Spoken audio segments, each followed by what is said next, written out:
Ces 4 projets ont tous fait un travail d'investigation et d'analyse assez poussé sur ce qui fait la réussite d'un projet collectif. Ils ont fait tout un travail aussi d'annuaire, identifier quels sont les groupes investis, mais aussi quels sont les acteurs impliqués, plus largement que ces groupes. La plupart d'entre eux ont identifié entre une quarantaine, une trentaine de projets collectifs sur la base desquels ils essaient de tirer des enseignements en matière d'efficacité de ces collectifs, pas simplement d'agriculteurs, d'acteurs pour réussir la transition agroécologique.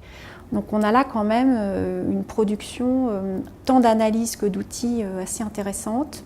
Je dirais que le premier retour d'expérience positif, c'est que ces projets ont réussi à faire réseau entre partenaires. Conduire un projet, parvenir à des résultats en associant des partenaires inhabituels, s'adosser sur les compétences, les spécificités de chacun et les différentes échelles territoriales de chacun, en soi, c'est déjà, à mon sens, une réussite.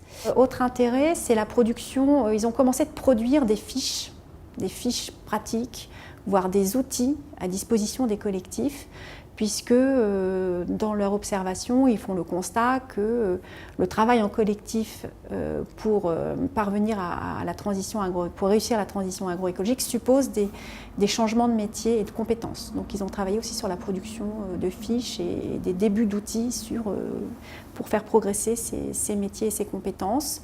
On voit bien l'attente des projets MCDR de disposer à l'échelle régionale d'une structure, d'une animation que sont les réseaux ruraux régionaux pour transférer, valoriser les capitalisations qu'ils ont pu faire, pour identifier des territoires de projets, pour identifier des structures partenaires. Les thématiques qui semblaient vraiment communes à ces projets MCDR, aux projets européens et aux territoires ruraux, c'est effectivement cette montée en compétences pour la transition agroécologique, mais aussi les changements d'échelle entre le passage de l'échelle de l'espace agricole à une échelle territoriale.